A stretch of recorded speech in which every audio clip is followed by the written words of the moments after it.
Guys, good afternoon. Welcome back tayo sa kusina ni Meryl. This time, parang feeling ko nga magluto muli ng pinakbit. Pero hindi isda ang ating ipapanaw. Kundi bumili ako na itong pork butt slice. Ayan. Bago ko isangkot siya. Yung pinakita ko muna sa inyo. Hindi naman karamihan ng kinuha ko. It's only 1.04 pounds. Ayan. It cost me total price is $6.13. Medyo alam mo naman dito mahal lang ako dito sa pero okay lang yan. At least meron tayong tinatawag na panahon na ibang klase do sa ating pinakbit. At yung ating mga gulay naman ay inihanda na rin natin. Ito pakikita ko na rin sa inyo. Okay guys, ito ang ating mga sangkap na gagamitin sa ating pork pinakbit. Ito ako natin ihanda na natin bago natin ayun, meron tayong eggplant. Yung eggplant mamaya natin na hihiwain para hindi mangitim siya. Siyempre yung wala yung string beans o yung sitaw, yun medyo maganda-ganda yung sitaw kaya nakakuha ng marami-rami. At ito meron din tayong bitter melon. Ayan, makikita niyo sa kaliwa is bitter melon at yung sa kanan ay yung okra. Medyo hindi maganda yung mga okra kaya hindi tayo kumuha ng kanpordon. Very fresh, nakita nyo hindi pa nangingitim.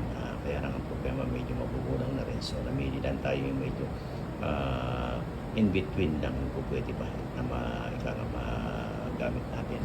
At guys, ito nakaharap tayo ng kamote. So balik itong kamote natin medyo technicolor.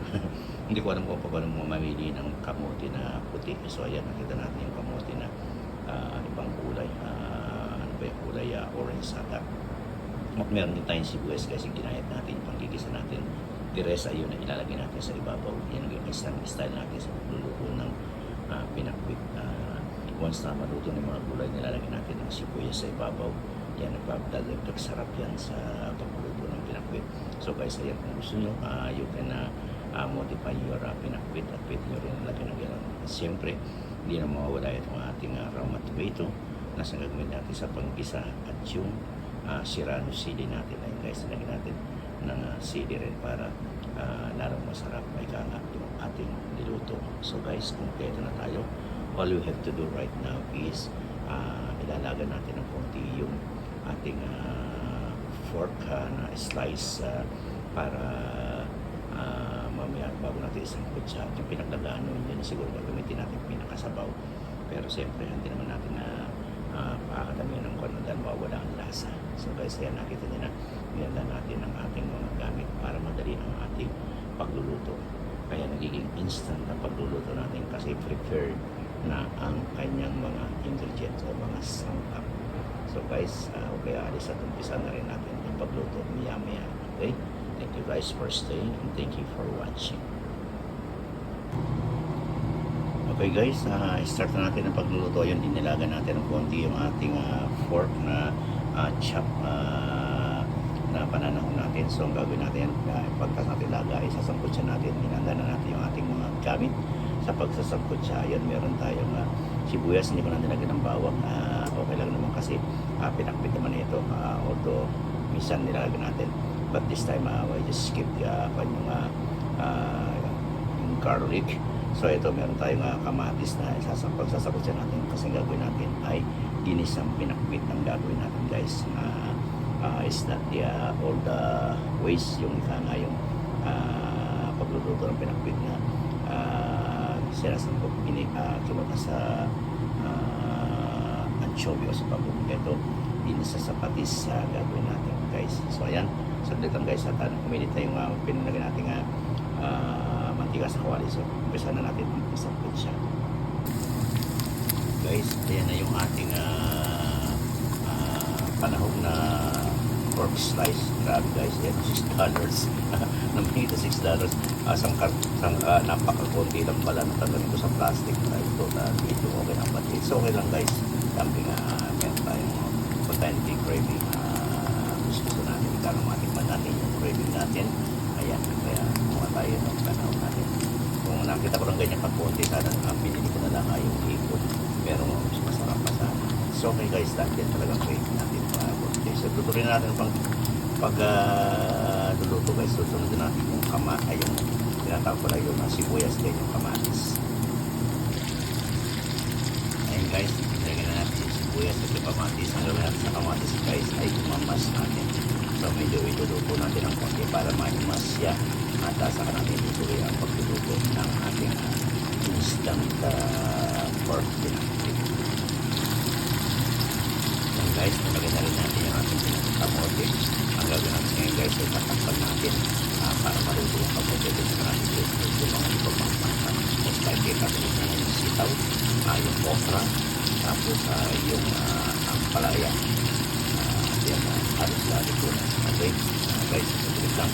Natatakpan natin ito ng mga ilang minuto. Kaya may natin maluto ito ang ating kamote. Guys, nalagay na natin yung ating sitaw. Muli natin tatakpan, pero bago natin natakpan, nalagay na rin natin itong ating jalapeno. Ayan, nilagay na natin jalapeno guys para umagat ang lasa. Medyo masarap ang dating niya namin. Ayan, kita nyo naman nilagay na natin guys. Ayan. Pero, iwan na natin. Ano natin. Ayan, hirap guys. Wala tayong pro. Kaya hindi natin maiayos mabuti ang ating pag-video.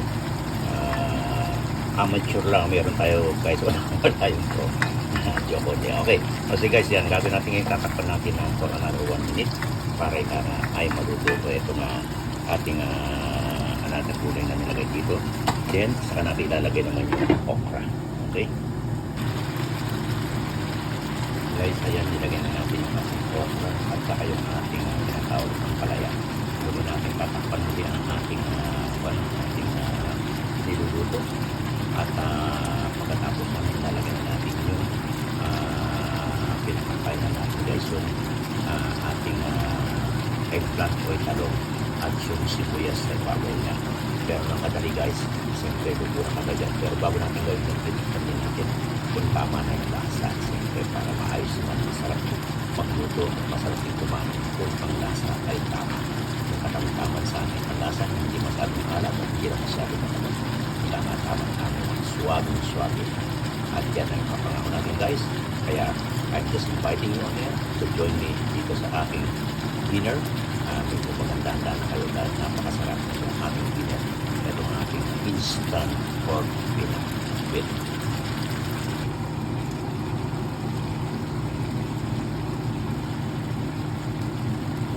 And guys, tapos natin pagluluto yung ilagay na natin yung ating eggplant at kasunod na rin yung pinaka sibuyas na lagi natin sinasabi na dagdag natin.